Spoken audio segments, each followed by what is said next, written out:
Good morning, students. I hope you are having a very good time in your holidays. We have already finished with reflection of light at curved surface. The next chapter you have in your syllabus is chemical equations. What is it? Chemical equations. Is that clear? Now, before going to this chemical equations, let us try to understand the difference between physical change and a chemical change.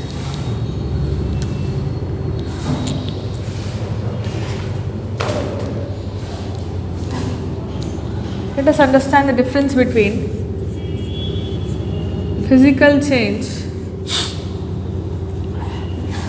and chemical change.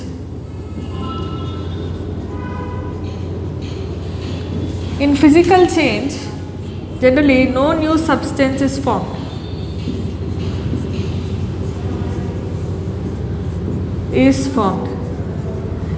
In chemical change, always a new substance is formed.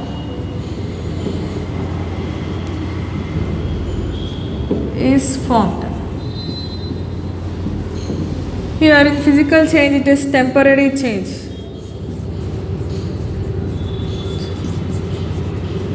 And chemical change is a permanent change.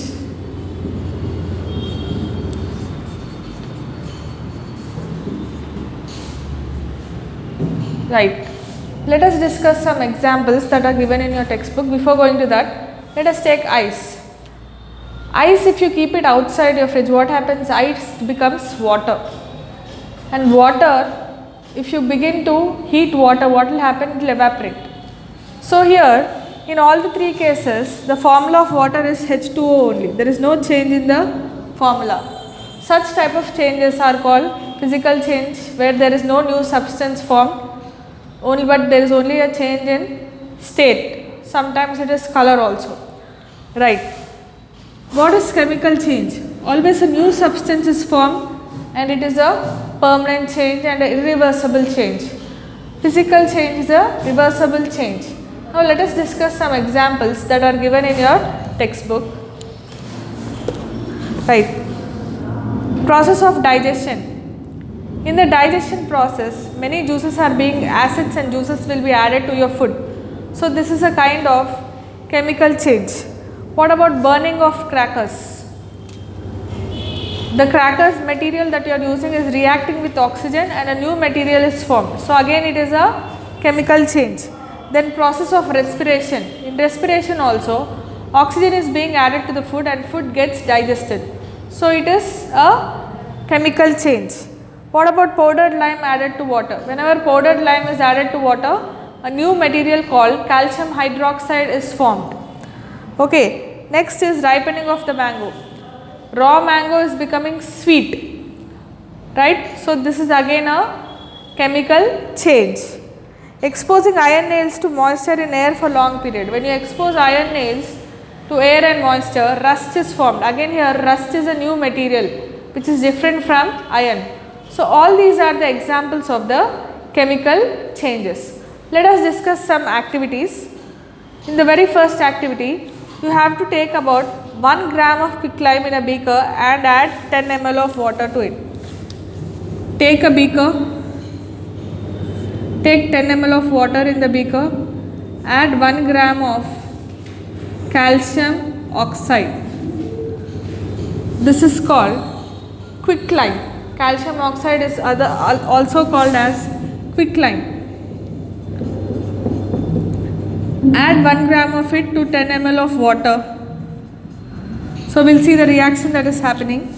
CaO plus H2O gives rise to CaOH taken twice. This is called calcium oxide plus water. It is giving you calcium hydroxide. This is called quicklime. Calcium oxide is called quicklime. Calcium hydroxide is called slaked lime.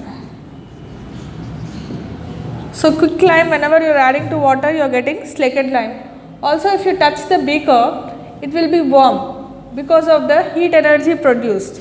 So this type of a reaction is also exothermic reaction. Exothermic reaction is a reaction in which heat is liberated, and endothermic is a reaction in which heat is absorbed. So this equation, this reaction that took place is a exothermic reaction, because if you touch the beaker it will be warm. This is our first activity. Now let us discuss the second activity.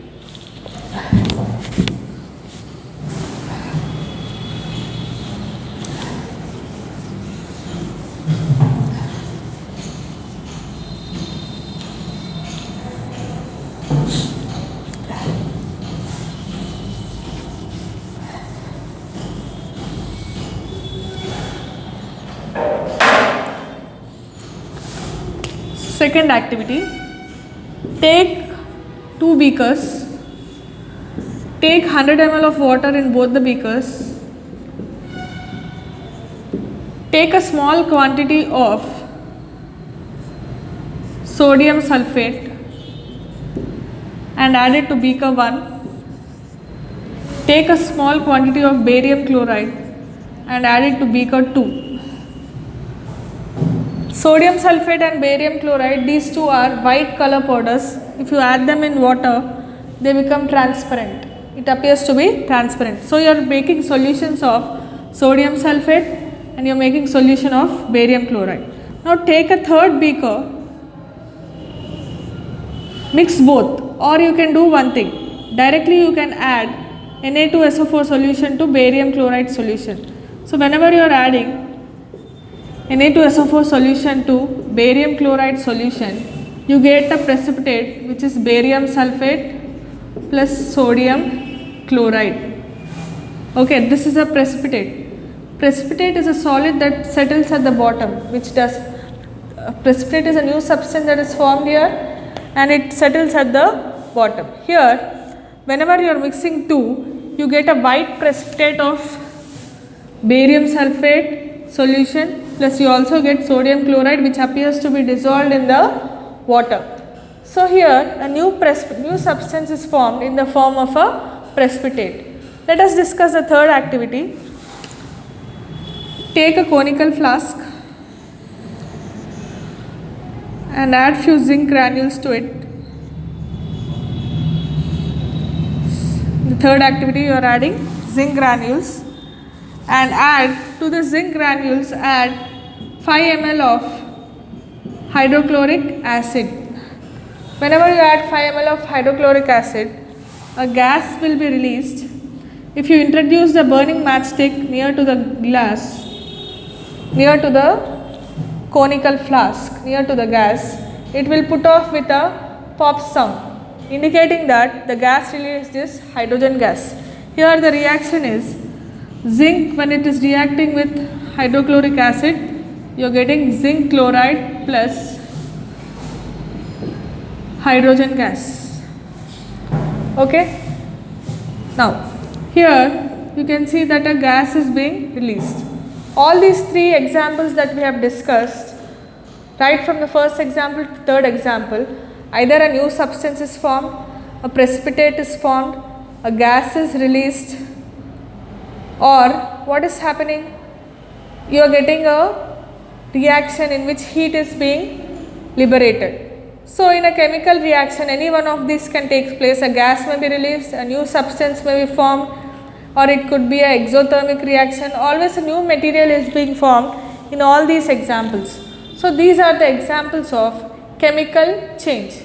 Now how to represent this chemical change? Let us take the first example.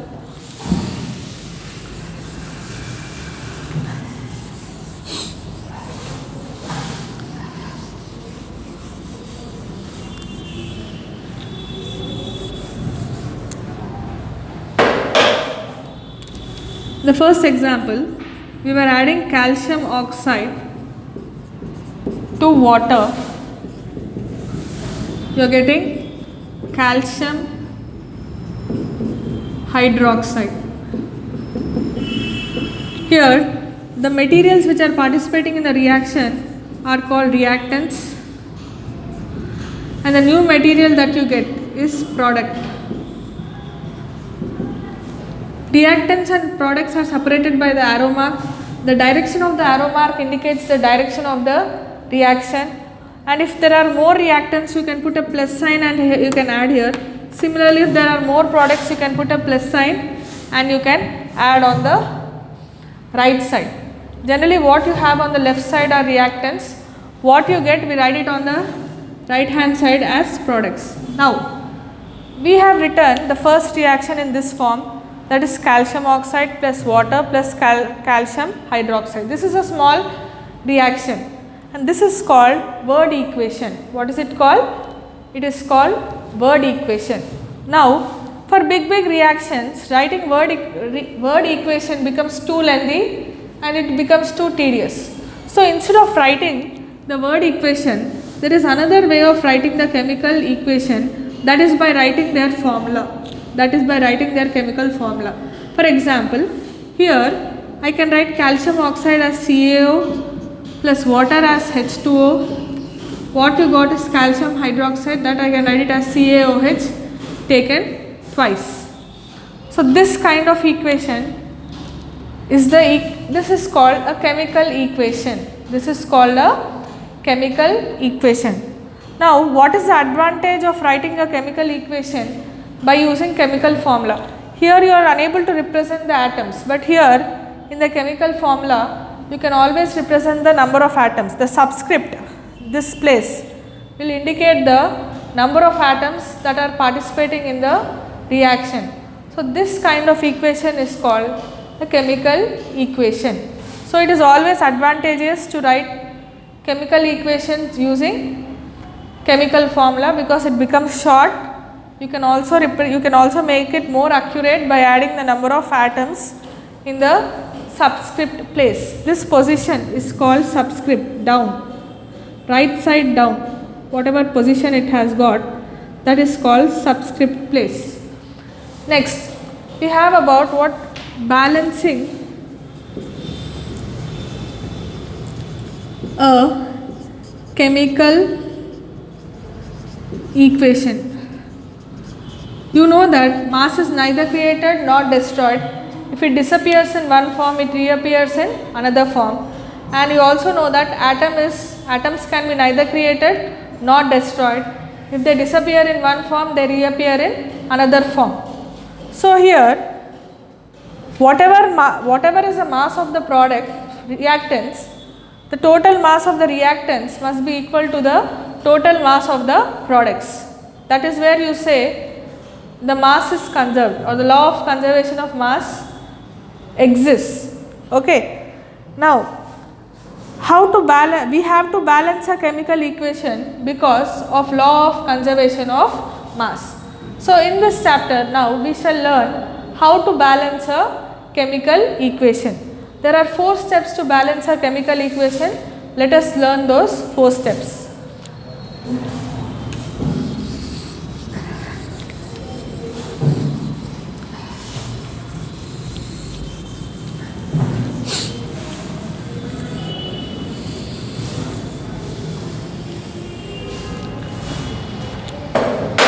The very first step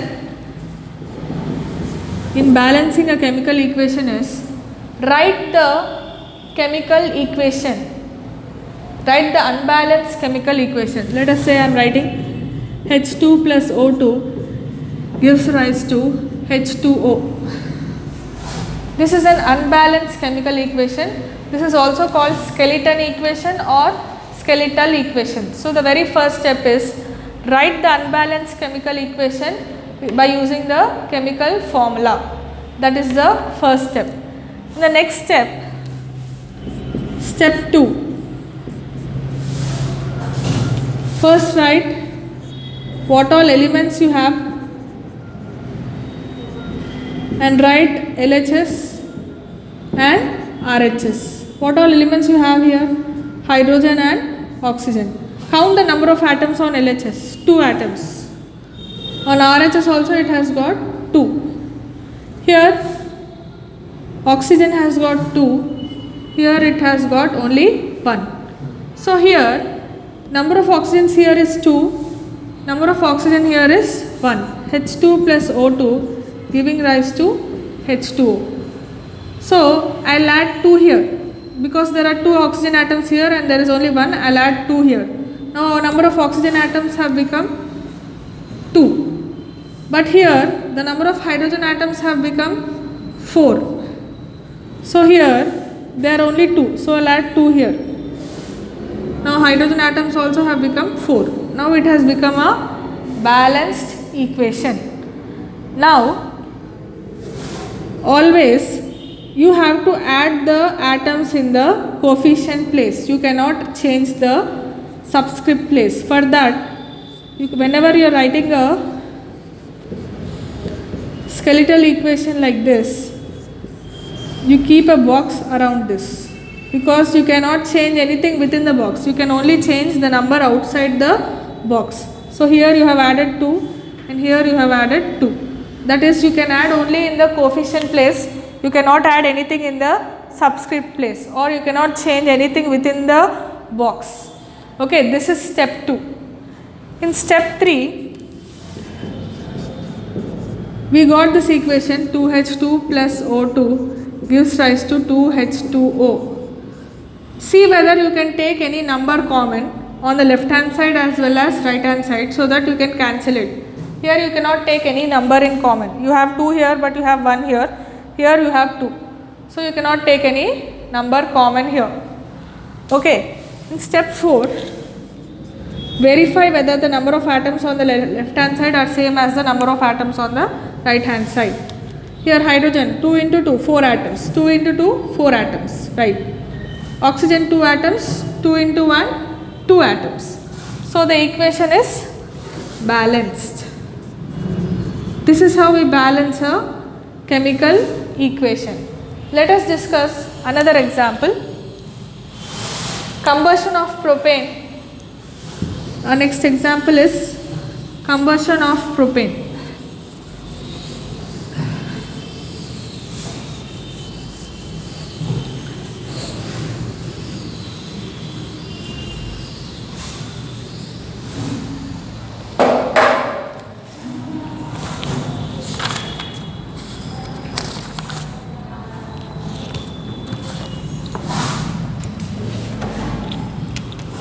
Step 1, C3H8 plus O2 gives rise to CO2 plus H2O. This is an unbalanced chemical equation, right? This is an unbalanced chemical equation.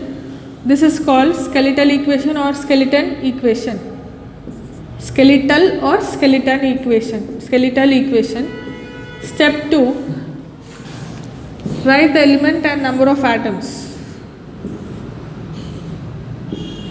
Element CHO. You have 3 different elements here. CHO and LHS, RHS.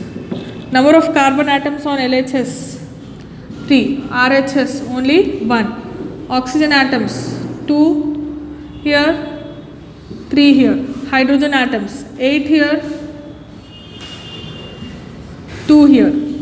Okay, so you have C3H8 plus O2 gives rise to CO2 plus H2O. Now let us start with odd numbers. Here you have only 3, here you have only 1. So I'll add 3 here. If I add 3, then the number of carbon atoms have become 3 and 3. Right? Then what about the oxygen atoms? 3 into 2. It has become 6 in RHS. 3 has become 6. Right. Now, here you have 8 hydrogen atoms. Here you have only 2. So I'll add 4 here. If I add 4 hydrogen atoms, how many oxygen atoms it has got now? 6 plus 4. It has become 10. What about hydrogen atoms? 8 hydrogen atoms, 8 hydrogen atoms, 3 carbon atoms, 3 carbon atoms. What about oxygen? 3 2s are 6. 4 plus 4, that is 10 altogether. So I'll add 5 here. Is the equation balanced now? Yes, it is balanced. C3H8 plus 5O2 gives rise to 3CO2 plus 4H2O. Here also it has become 8 now. Okay, oxygen atoms here have become 10. This is how we balance the chemical equation. Step 3. Is there anything common? Any integer common that can I take? No, you cannot take anything common. So directly you write C3H8 plus 5O2 plus 3CO2 plus 4H2O. Now count the number of atoms. 3 carbon atoms, 3 carbon atoms, 8 hydrogen atoms, 8 hydrogen atoms, 10 oxygen atoms, 10 oxygen atoms. So altogether here the equation is balanced. So that's about, this is how you balance a chemical equation. That's all for today's class, children. We'll continue in the next class.